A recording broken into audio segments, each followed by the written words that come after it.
I've had my Aliner for a year and a half now, and I've gone a lot of dry camping, boondocking, and my battery is still a small battery, and at 80 amp hours, just running the fridge, just the three-way electronic fridge, has given me 3 days of power.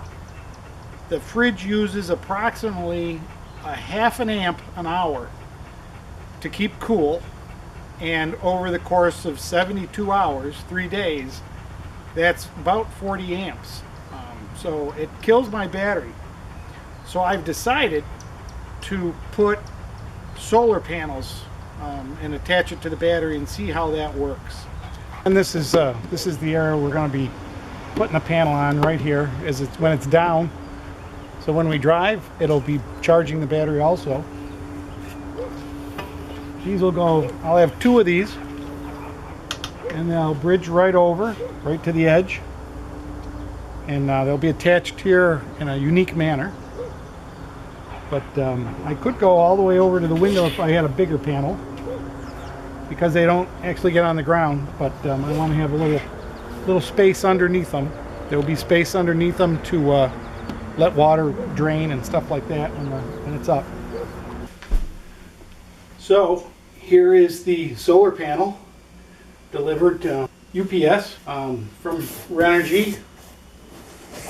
It comes nicely packed. It comes just like this, though. This is all there is. It has 2 cords coming off it. So you do have to buy cords to plug it in. I bought a 50-foot cord, and it has 2 connectors on, one on either end, a male and a female. Same as what's here. The male is positive and the female is negative. And so I'll be able to cut this in half, and then I'll have 25 foot of cord to put this wherever I want to. I'm going to have it so I can take it off the Aliner if I want. Then I can angle it or I can move it. The angle irons are here. I bought some lock bolts, washers, and some screws to, here are the mounting holes. There's 4 mounting holes on either side. And I'm going to drill these. I got these marked to drill, lined up with these holes, and then I'll mount the solar panel on these angle irons. Solar panel sits on the trailer. So I'm not going to bore you with my drilling. I'll just do it and show you how it comes up. I'm using these nylon lock nuts. They have a nylon inside to them so that they stay locked on the screw, even though you know, they may bounce around. So I put that lock nut, the nylon lock washer, on there, and then I tighten it up. And it's on. So there is the panel and its frame ready to be mounted on the trailer. I got 4 screws on either side of those rails, and that actually stiffens up everything pretty nice.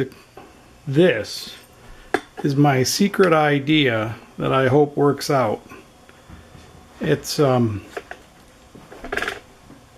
a keyed hasp, locking hasp, that's going to be my hinges for this to attach to the trailer. And this is what we've got.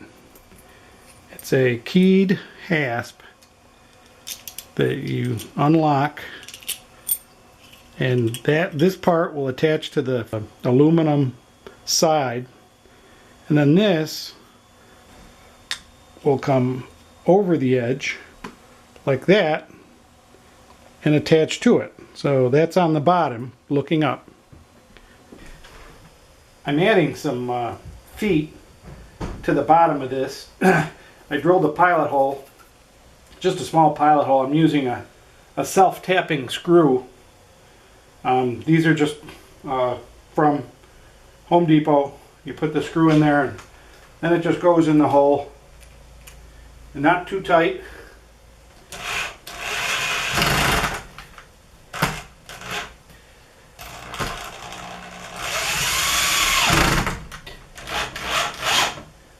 I'm putting those in so that it holds it up off the roof just a little.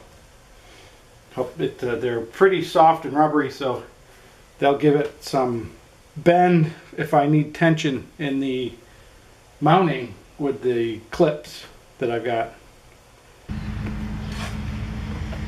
Okay, so I've got it on top of the trailer, and I put these in here. They're locking, so they just come out. And I got it so it sets up just perfect. Comes over, and I lock them in there because they have to be centered just right, or they won't rotate. And then I'll mark those with a pencil. Now, one of the things I've noticed is going along with my school of measure once, cut twice, when these are perfect like this, they have to be down across, down flat on the lockers, on the little hasps. The other side doesn't have enough. It can't go flat, which I think what I'm going to have to do is bend these just a little to give it another 2 millimeters. I'm about 2 millimeters short on where I mounted these. Some of them are not mounted exactly where I had marked or expected to mark. So, but I'll just draw a pencil line around these, then flip up the thing, flip these up, drill the holes, mark the holes and drill them, and mount these with some bolts. And these are I may have to buy bolts for these to hold in there, just to get special bolts. So I may have to go back and get special bolts. I don't think I'm gonna mount them with regular self-tapping screws or anything, though. I might start with those just to get them in place. So I'm gonna raise this up near the top of the hasp and just mark it on the back where it is with a pencil. Nice thing about aluminum is that you can write on it pretty easy. I'm using a 0.7 millimeter pencil here, so the lines are thin. And there's my lines. I'll mark the holes, holding it in this. I think I'm only going to put two screws to hold these on right for the moment. I don't think they need 4 really, but we'll see. To mount these on the side of the trailer, I'm using these little things. These are they're supposed to be a flush mounted screw receptacle. These are from Home Depot. What I'm going to be doing is putting the screw through like this, and those go inside the hole. So, and then I'll screw it down, and it's possible. Neither thing. The hasp covers the screws, so nobody could get in there and unscrew it. So having a regular screw in there is good. These may stick out a little bit on the back, and I may have to file those off or cut them down or something. I did have to take these, and they have little tiny points on them. If you see the point there. And I took a pair of needle nose pliers and I just bent them down so they don't stick up quite as much. Just an easy, there's 4 of them on each one. So I bent them down with a pair of needle nose. Then when I screw them in really well, they flatten out pretty good.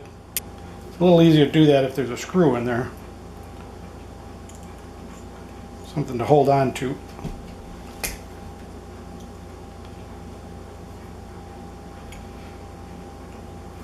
I'm just rolling those over so they're not sticking straight up. See, and then they're rounded down. They're just flipped over just a little, so that when I screw this in tight, those will flatten out the rest of the way, I'm hoping. If not, they'll be there all right. Okay?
Here's what they look like.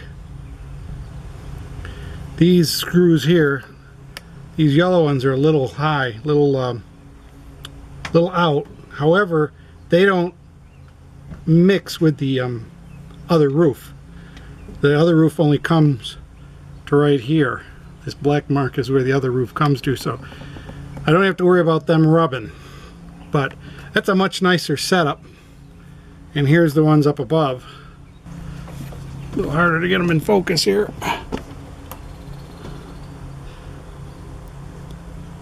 And yeah, I only put 3 in because the 4th one I didn't think I could get in so close to the top.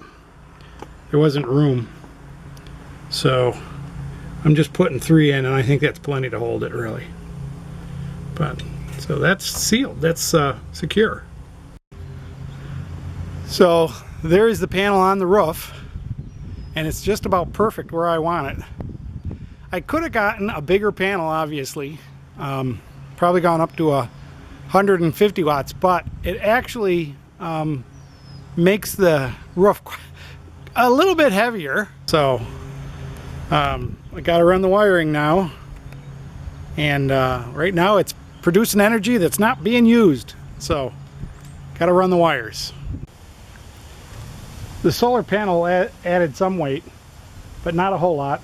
I'll show you. I still put it up the same.